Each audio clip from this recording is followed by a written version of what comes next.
Hey guys, welcome to the channel. Just had a bunch of requests on my drawer assembly video for reviews on what I thought about these cabinets, and we've had them now since I think it was November or December of 2017 we installed these.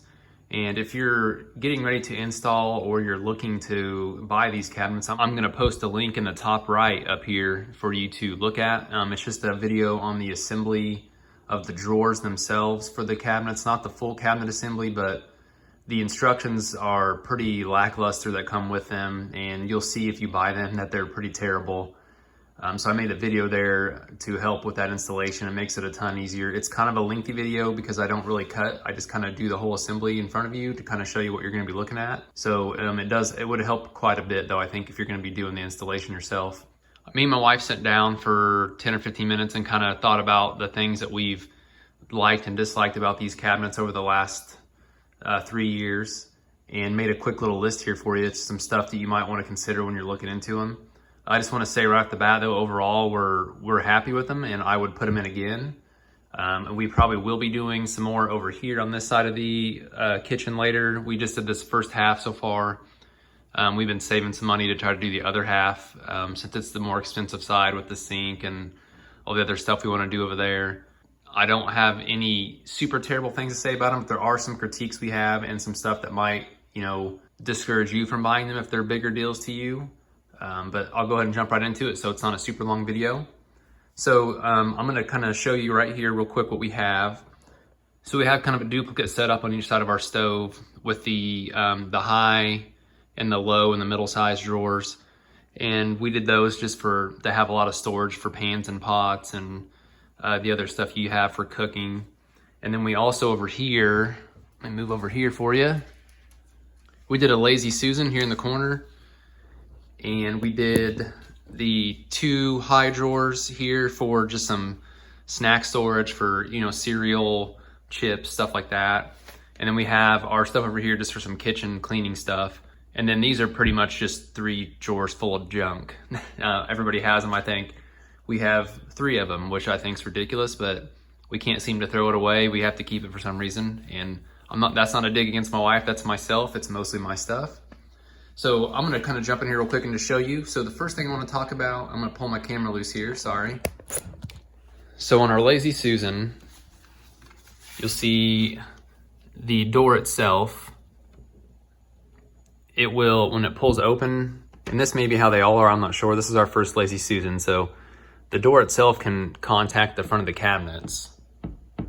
So when you shut it, if you're not careful, if you don't push it back in the corner first and then shut it, your cabinet will drag the front of your drawer front, which isn't a problem, but we put a handle on here, and the screw in the back of the handle scratched our cabinet, or scratched our drawer. So I put some hot glue on them just to make them so they wouldn't scratch anymore, which has completely solved that problem, but the damage had already been done. The other thing I'll say is this door kind of sags a little bit. And it's not really terrible, and the gap looks pretty good, but it's almost like this is actually not tall enough, which you can't tell when you're standing above, walking through the kitchen at all, but it just kind of bugs me. And while I'm down here, and you can kind of see this was kind of a big deal when we had our countertops put on. The actual top of these cabinets don't stick up above the drawers very far, so our guys putting our tops in had to do a 1/4-inch piece of plywood on top, kind of like a little furring strip around the whole perimeter of the cabinets. And they just put some silicone on there and then put the plywood on top of there to set our quartz on top of there.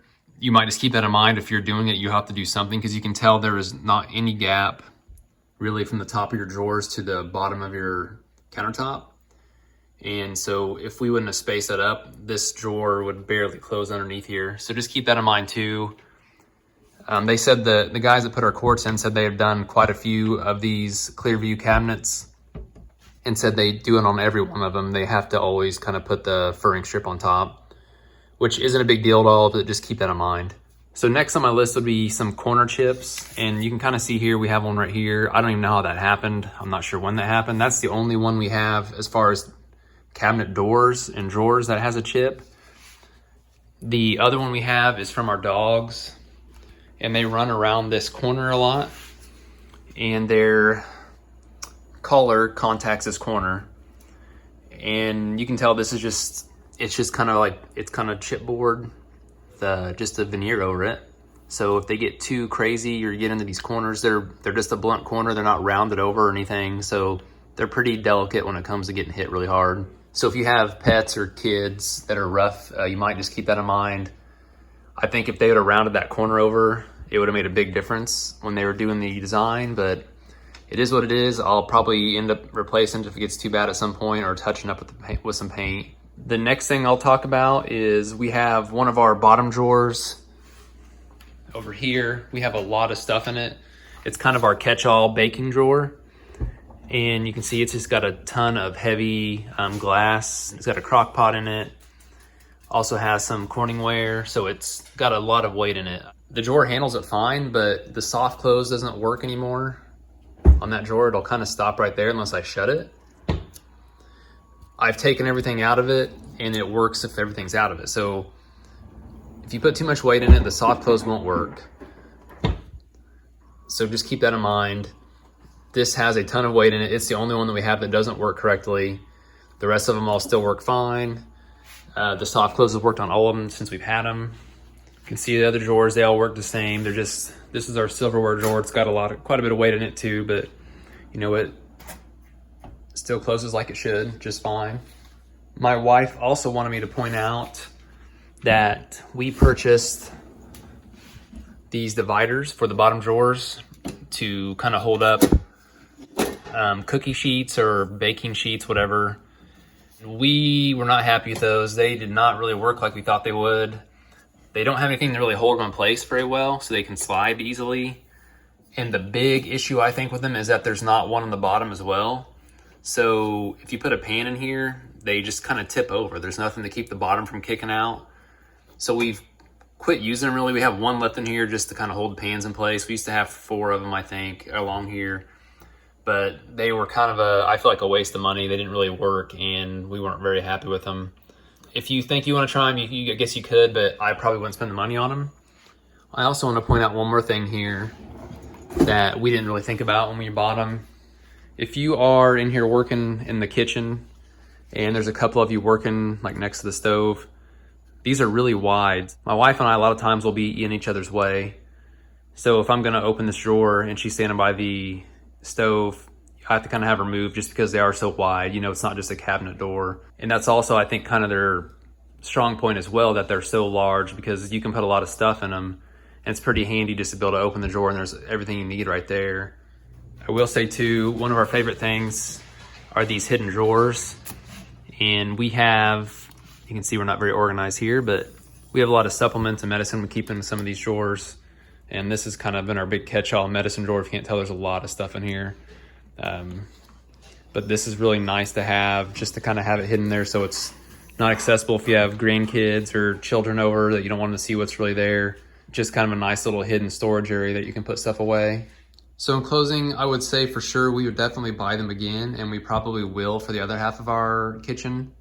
I do like the look of them. They go well with the kind of look we were trying to get out of the kitchen when we were doing the remodel, just kind of the contemporary look. And they, like I said, they're easy to clean. The front is smooth, you know, so it's nice and easy to just take a sponge and wipe them off. The soft close is still working just fine for us.